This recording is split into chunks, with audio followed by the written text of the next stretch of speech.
کلی با احترام دارم ولی عسکری خفه نشی ولی خیلی ریزی میگردم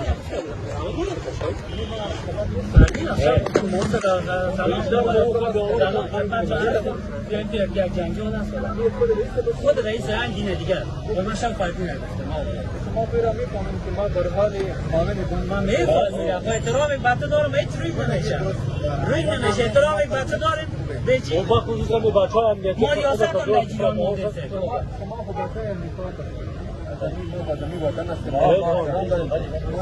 فرزند شما من میفهمم اما تو بسیار مثل یک بیادر کلان بوده بیادر کلان بوده دیگه چه بگویم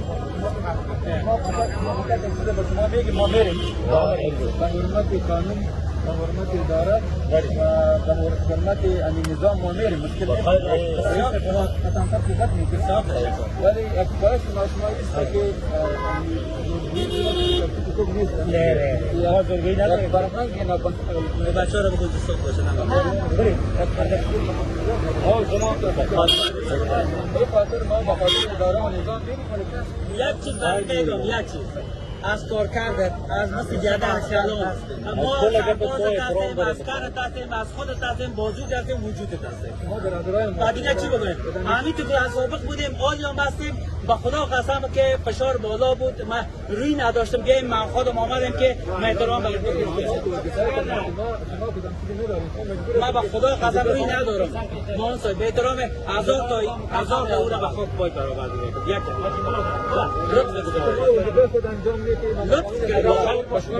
فقط یک همکاری که ما بکنیم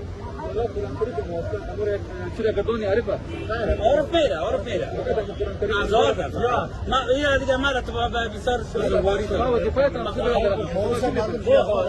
درباره که ما اصلا دیگه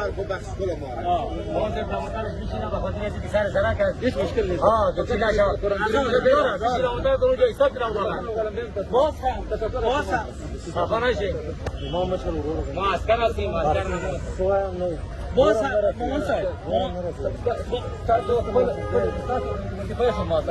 باز هم با خدا ما دینه که داشتم ما فردی نگفتم شاید برادر وظیفه شما با خدا خجالت میکشم در این کار با خدا باور با خدا که دروغ نمیگم فشار ریاست هم سر ما آمده فشاری جو آمد ما بیچاره نداریم ما را گفتن احساس خجالت میکشیم